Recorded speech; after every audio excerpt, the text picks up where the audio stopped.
నిన్న కూడా చూసారు, మన చాలా దురదృష్టవశాత్తు చనిపోయారు. వాళ్ళందరికీ ఎక్స్గ్రేషియా గౌరవ ముఖ్యమంత్రి గారు 25 లక్షలు ప్రకటించారు.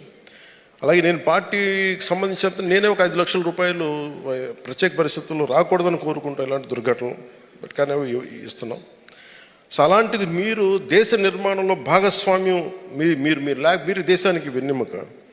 అందుకని మీ సంక్షేమం కోసం పనిచేస్తున్న మీ అందరికీ కూడా, ఉపాధి హామీ సిబ్బందికి కావచ్చు, అందరికీ కూడా ఈ 30 లక్షల రూపాయల ఉచిత ప్రమాద భీమాన్ని కల్పించినందుకు స్టేట్ బ్యాంక్ ఆఫ్ ఇండియా వారితో ఒప్పందం చేసుకున్నందుకు మనస్ఫూర్తిగా అధికారులందరికీ, ఉన్నతాధికారులకు ధన్యవాదాలు తెలియజేస్తున్నాను.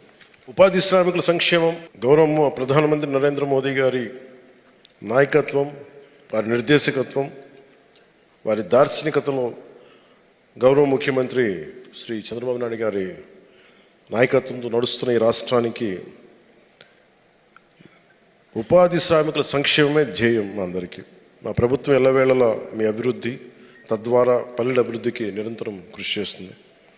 మీరు ఇచ్చిన స్ఫూర్తితో ఈ సంవత్సరం కూడా 27,500 గోకులాలు నిర్మించడానికి, 1,55,000 ఫారం పాండ్లు పూర్తి చేయడానికి, 1,00,000 ఎకరాల్లో పండ్ల తోటలు పెంచడానికి, 4,000 వేసిన రోడ్లు కాకుండా ఇంకా అదనంగా 4,000 కిలోమీటర్ల సీసీ రోడ్లని, 500 కిలోమీటర్ల సీసీ డ్రైన్లని చేయడానికి మేము కంకణం కట్టుకున్నాం. మనస్ఫూర్తిగా దాన్ని ముందుకు తీసుకెళ్తామని తెలియజేసుకుంటున్నాం.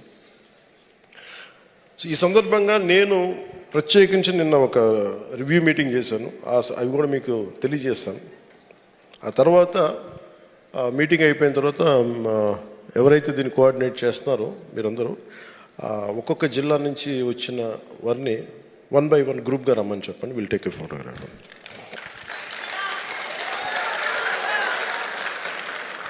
ఇది సమ్మరు అంటే నాకు ఇది నేను ఎప్పుడు దారిద్ర్యం, నేను ఎప్పుడు లేమితనాన్ని నమ్మను. నేను ఎప్పుడు మనిషికి విల్ పవర్ ఉండాలే తప్ప. ఇందాక సోదరి, పల్నాడు నుంచి వచ్చిన సోదరి,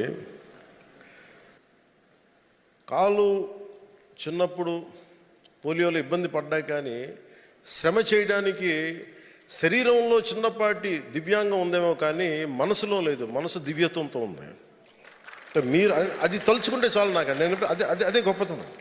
అందుకని నేను పని చేయలేను అంటే నాకు దేశం ఎందుకు వెనకబాటుతనంతో ఉంటుందంటే, పని చేసేవాళ్ళు కనుక ముందుంటే నేను చాలాసార్లు నేనే పని చేసేస్తాను. అందరి కోసం వెయిట్ చేయను. ఒక కుర్చీ తీసేయాలన్నా లేదా ఒక శారీరక శ్రమ చేయాలన్నా నేను కూర్చోబెట్టి